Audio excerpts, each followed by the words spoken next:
పేరు ఏ స్వప్న, సిద్దిపేట నుంచి వచ్చాము. మేము ఏంటి మీ ప్రాబ్లం? కోవిడ్-19లో మేము జాయిన్ అయ్యాము. మేము కోవిడ్-19 అప్పుడు 2020లో అవుట్సోర్సింగ్ జాబ్ పరంగా సిద్దిపేటలో జాయిన్ అయ్యాము. 4 ఇయర్స్ అవుతుంది మేము జాబ్ చేయబట్టి. అయితే ఇప్పుడు ఎటువంటి ఇన్ఫర్మేషన్ లేకుండా రెగ్యులర్ వచ్చిన తర్వాత మమ్మల్ని టర్మినేట్ చేశారు. చేసినట్టు లెటర్ కూడా ఇవ్వలేదు. ప్రభుత్వం నుంచి ఆదేశాలు రాకుండానే మాకు జాబ్ నుండి తీసేసామని ఒక మెసేజ్ ద్వారానే మాకు ఇన్ఫర్మేషన్ ఇచ్చారు అంతే. దానికోసం మేము ఇక్కడికి రావడం జరిగింది. మనం చూసుకున్నట్లయితే కొంతమందికి నర్సింగ్ వాళ్ళకి రెగ్యులరేషన్ చేశారు. మరి మీకే చేయకపోవడానికి గల కారణం ఏంటి? అయితే కొంతమందికి వచ్చే వెరిఫికేషన్ మెరిట్ ప్రకారంగా ఇచ్చారు. అయితే మాకు ఇవ్వకపోవడానికి కారణం ఏంటంటే ఇప్పుడు మెరిట్ ప్రకారం ఇచ్చారు, కొంచెం కేటగిరీ ప్రకారం చూసారు. ఎస్సీ కాబట్టి కొంచెం కాంపిటీషన్ ఎక్కువ ఉంది అట్లని. కాకపోతే ఇప్పుడు 4 ఇయర్స్ నుండి మేము చేశాం కాబట్టి మాకు కూడా ఒక ఉద్యోగ భద్రత కల్పించాలి, ఏదన్నా ఒక దాంట్లో మా ఉద్యోగం మాకు ఇప్పించాలి అని మేము పోరాడుతున్నాం. ఎంతమంది ఉన్నారు ఇట్లా బాధితులు? మీరు ఎంతమంది? 100 మెంబర్స్ ఉన్నాం. ఎక్కడ వర్క్ చేస్తారు మీరంతా? మేము జీజీహెచ్ సిద్దిపేట. ఏం కోరుకుంటా ఉన్నారు ఇప్పుడు ప్రెసెంట్? మా ఉద్యోగ భద్రత మాకు కల్పించాలి. అందరిది అదే ప్రాబ్లమ్. రెగ్యులర్ కాకుండా ఏదైనా అవుట్సోర్సింగ్ మా ఉద్యోగ భద్రత మాకు ఏదో ఒక విధంగా మేము ఉద్యోగం చేసుకునేటట్టు కాంట్రాక్ట్ విధానంలోనో ఏదో ఒక దాంట్లో మాకు ఉద్యోగ భద్రత మాకు కనిపించాలి. అదొకటే మేము డిమాండ్ చేస్తున్నాం ప్రభుత్వం నుండి. చెప్పండి మేడం, మీకు ఏ విధమైన ఇప్పుడు ఎలా ఉంది అసలు? నా పేరు విజయలక్ష్మి అండి.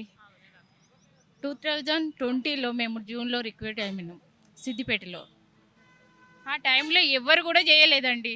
మేము చాలా వర్క్ చేశాము. ఎవరో పేషెంట్ తీసుకొచ్చి హాస్పిటల్లో పడేసిపోయారు. కానీ ఆ టైంలో మేమే అక్క చెల్లె అన్నలాగా అన్ని ట్రీట్ చేశాము. కానీ మాకు చాలా ఘోరంగా ఇప్పుడు అన్యాయంగా రోడ్డు మీద పంపించేసారండి. ఏం చేయాలనో అర్థం కాని స్థితిలో ఉన్నాం. అసలు నైట్కి మెసేజ్ పెట్టేశారు. ఏమని మెసేజ్ పెట్టారు అసలు? ఇట్లా డ్యూటీస్కి రావద్దని చెప్పి మెసేజ్ పెట్టేశారు. మొత్తం తీసేసినట్టు శని అవునండి. ఇప్పుడు ఏం కోరుకుంటాం? మాకు ఏం చేయాలో తెలియని స్థితిలో ఇక్కడికి వచ్చాం. మాకు ఏమన్నా జాబ్ ఏమన్నా చేస్తారేమో అని, భద్రత కల్పిస్తారేమో అని ఇక్కడికి వచ్చామండి. లోపడి ఇచ్చారా? మీ అర్జీ ఇచ్చారా? ఇచ్చామండి. ఏ విధంగా ఏమన్నారు? మేము చూస్తామని చెప్పారు. ఇది చూసుకున్నట్లయితే నర్సింగ్ జాబ్స్ ఏవైతే ఉన్నాయో మొన్న కొంతమందికి రెగ్యులరేషన్ చేశారో ఆ రెగ్యులరేషన్ పరంగా ఇంకొంతమందికి అయితే మేము నష్టపోతూ ఉన్నాము. మేము కరోనా టైంలో ఎవరు లేని స్థితిలలో కూడా మేమైతే వైద్య సేవలు అందించాము. మేము మా ఫ్యామిలీని వదిలి కూడా మేము హాస్పిటల్లో ఉండి మేమైతే వైద్య సేవలు అయితే అందించాము. ఈరోజు మమ్మల్ని రోడ్డు మీదకి అయితే తీసుకొచ్చిన పరిణామాలు అయితే కనిపిస్తూ ఉన్నాయి. ఇవి కాకుండా మాకు ఉద్యోగ భద్రత కల్పించాలి.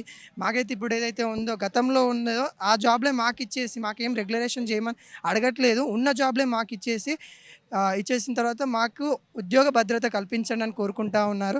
కెమెరామెన్ మధుతో ప్రజా దర్బార్ అనిల్.